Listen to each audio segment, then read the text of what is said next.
అందరికీ నమస్కారం. నేను మీ హేమా సుబ్రహ్మణ్యన్. హోమ్ కుకింగ్ తెలుగుకి స్వాగతం. అల్లం మనం మ్యాక్సిమం దేంట్లో వాడతాం? కూరల్లో కానీ, అసలు ఉప్మాలో కానీ, లేదా మసాలా పేస్ట్ కానీ అలాగే మనం వాడతాం అన్నమాట. అయితే అల్లంతో ఒక మంచి పులుసు చేస్తారు. మీరు ఎప్పుడైనా ట్రై చేశారా? అసలు మనకి దాని గురించి అసలు తెలియదు కూడా. అయితే తమిళనాడులో ఈ అల్లం పులుసు చాలా ఫేమస్. సో ఇవాళ అల్లంతో ఒక మంచి పులుసు రెసిపీ మీతో షేర్ చేయబోతున్నాను. సో రండి, దీనికి కావాల్సిన పదార్థాలు ఏంటో ఇప్పుడు మనం చూద్దాం.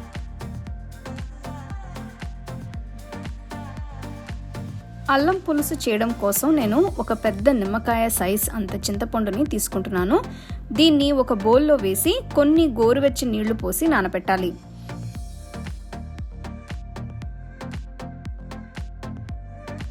ఈ రెసిపీ కోసం నేను సుమారుగా 200 గ్రాములు అల్లాన్ని వాడుతున్నాను.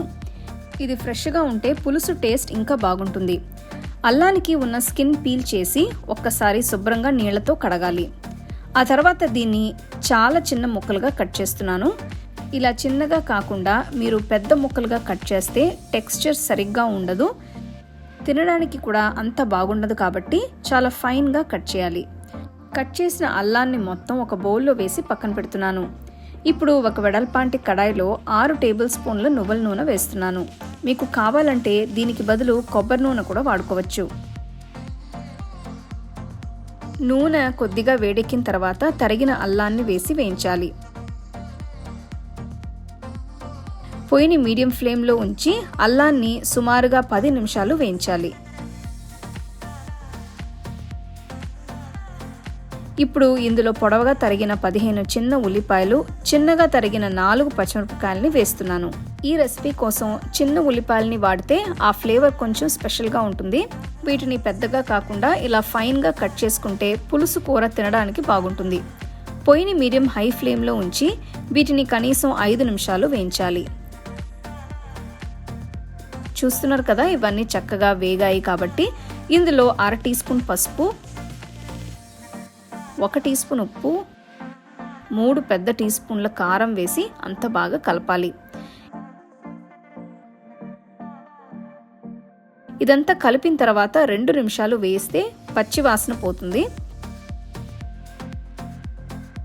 ఉప్పు కారాలు ముందే వేయడం వల్ల అవి అల్లానికి బాగా పట్టి టేస్ట్ ఎన్హాన్స్ చేస్తాయి. ఇప్పుడు నేను ఇందులో చింతపండు రసాన్ని వేస్తున్నాను. చింతపండు రసాన్ని నేను వడకట్టి కడాయిలో వేస్తున్నాను.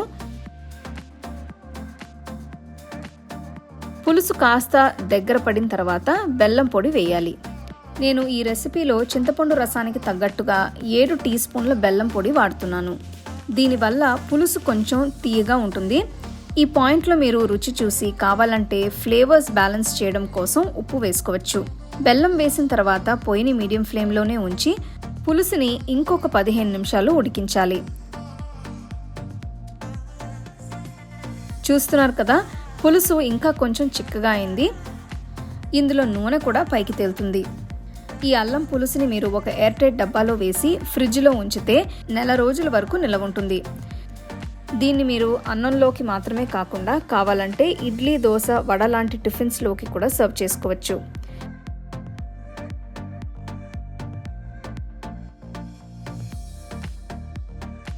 అల్లం పులుసుకి తాలింపు వేయడం కోసం ఒక చిన్న తాలింపు గిన్నెలో 1.5 టీ స్పూన్ల నూనె వేస్తున్నాను.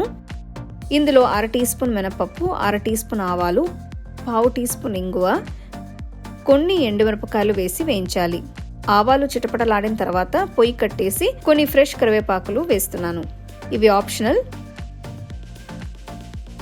తాలింపు రెడీ అయిన తర్వాత అల్లం పులుసులో వేస్తున్నాను.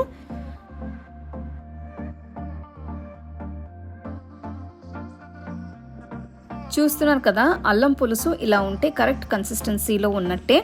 ఇదంతా బాగా కలిపిన తర్వాత పొయ్యి కట్టేయచ్చు. అంతే, వేడి వేడి అన్నంలో ఈ అల్లం పులుసుని కలిపి తింటే చాలా బాగుంటుంది.